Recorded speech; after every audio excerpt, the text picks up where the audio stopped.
योग प्रोफेशनल्स का बहुत बहुत स्वागत है। आज हम सीधे पॉइंट पर आते हैं।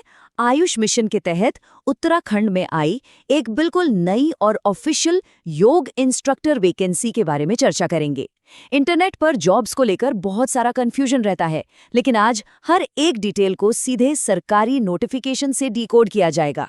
ये एक स्टेप बाय स्टेप गाइड होने वाली है ताकि कोई भी योग्य कैंडिडेट इस शानदार मौके से चूक न जाए। तो चलिए बिना किसी देरी के शुरू करते हैं। तो आज का हमारा ब्लूप्रिंट कुछ इस तरह है। पहले आयुष वैकेंसी का ओवरव्यू, फिर इनकम की असलियत, एलिजिबिलिटी, जरूरी डॉक्यूमेंट्स, वॉक इन इंटरव्यू की डिटेल्स और आखिर में selection process. Section 1, Ayush vacancy overview. अब देखिए स्क्रीन पर जो ऑफिशियल लेटर हेड है ना, वो जिला आयुर्वेदिक एवं यूनानी अधिकारी उधम सिंह नगर का है। ये कोई सुनी सुनाई बात नहीं है, बल्कि 12 मई 2026 का एकदम 100% वेरीफाइड सरकारी नोटिस है। ट्रस्ट मी, किसी भी अफसर को परखने का पहला कदम यही होता है कि हम उसका ओरिजिनल सोर्स चेक करें, और ये दस्तावेज पूरी तरह से प्रामाणिक है। वैकेंसी की बात करें तो कुल मिलाकर 04 पदों पर भर्तियां होनी है। आयुष मंत्रालय के आयुष्मान भारत योजना के तहत आयुष्मान आरोग्य मंदिरों के लिए ये पोस्ट्स निकाली गई हैं। इनमें से 3 पद महिला योग अनुदेशकों के लिए हैं, जो महुआ डाबरा, महुआ खेड़ागंज और लालपुर में स्थित हैं, और 1 पद पुरुष योग अनुदेशक के लिए है, जो जसपुर के लक्ष्मी नगर में है। चूंकि सीटें बहुत लिमिटेड है, इसलिए अप्रोच एकदम सॉलिड होनी चाहिए। Section 2, income reality check. अब आते हैं सबसे इंपॉर्टेंट सवाल पर। पैसे कितने मिलेंगे? कोई बड़ा चढ़ाकर बात नहीं, एकदम रियल डेटा देखते हैं। ये पर सेशन मॉडल है, यानी 250 रुपये प्रति सत्र। महिला अनुदेशकों के लिए महीने में अधिकतम 20 सत्र होंगे, जो सिर्फ चिकित्सालय में होंगे, मतलब मैक्सिमम 5000 रुपये महीना। वहीं पुरुष अनुदेशकों के लिए कुल 32 सत्र हैं, 20 चिकित्सालय में और 12 आउटरीच कैंप्स में, जिससे उनका मैक्सिमम अमाउंट 8000 रुपये तक जा सकता है। देखिए, ये कोई फुल टाइम जॉब नहीं है, लेकिन अगर कोई फ्रेशर, फ्रीलांसर या योग का विद्यार्थी है, तो सरकारी सिस्टम से जुड़ने का और तगड़ा एक्सपीरियंस लेने का ये एक बहुत बढ़िया मौका है। Section 3, eligibility criteria. Baseline rule एकदम सिंपल है। कैंडिडेट की उम्र कम से कम 21 साल होनी चाहिए और 12वीं यानी इंटरमीडिएट पास होना मस्ट है। इसके बिना आगे की किसी भी क्वालिफिकेशन को काउंट ही नहीं किया जाएगा। अब आते हैं मेन क्वालिफिकेशन पर, और ये सच में बहुत इंटरेस्टिंग है, क्योंकि यहाँ सरकार ने 2 अलग-अलग रास्ते दिए हैं। पहला है यूनिवर्सिटी रूट। अगर योग में BA, BSc, BPEd, MA, MSc या 1 साल का डिप्लोमा है तो एकदम परफेक्ट है।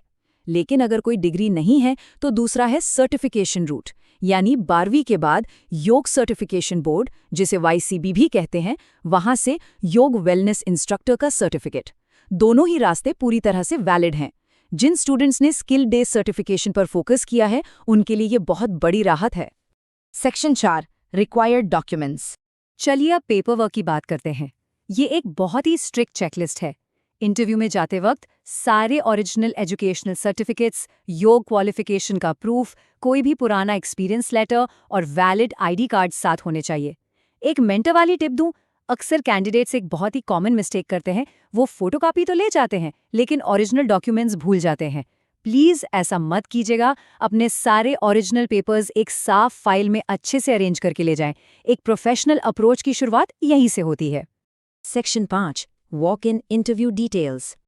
अब इस ऑफिशियल इंस्ट्रक्शन को ध्यान से देखिए।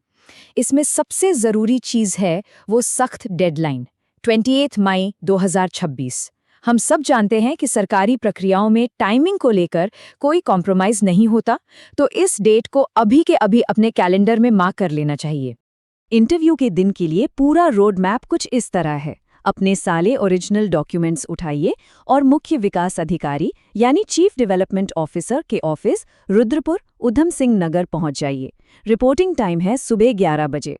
एक छोटी सी सलाह है, सफ़र की प्लानिंग और ट्रांसपोर्टेशन का जुगाड़ एक दिन पहले ही कर लें।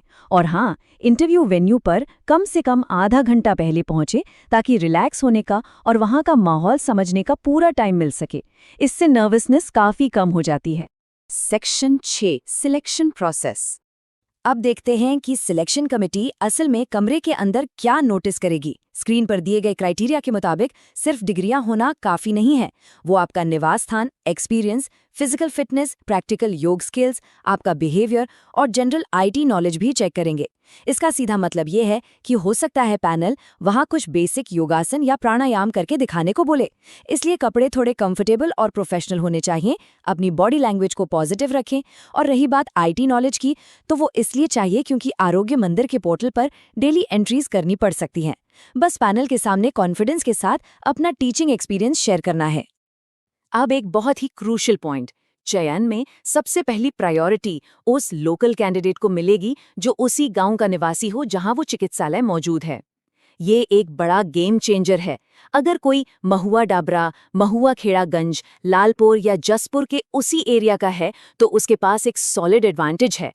खैर, इसका ये मतलब बिल्कुल नहीं है कि बाकी लोग अप्लाई नहीं कर सकते, बस बात इतनी है कि लोकल निवासियों को फर्स्ट प्रेफरेंस मिलेगी। तो आखिर में सवाल ये है, क्या हम सभी इस आयुष मिशन अपॉर्चुनिटी के लिए अपने डॉक्यूमेंट्स अरेंज करने, अपनी बेसिक आईटी स्किल्स को ब्रश अप करने और अपने प्रैक्टिकल नॉलेज को शोकेस करने के लिए पूरी तरह से रेडी है? ये एक बेहतरीन और प्रामाणिक चांस है। बस याद रहे, किसी भी लेटेस्ट अपडेट के लिए उधम सिंह नगर की ऑफिशियल वेबसाइट usnagar.nic.in जरूर चेक करते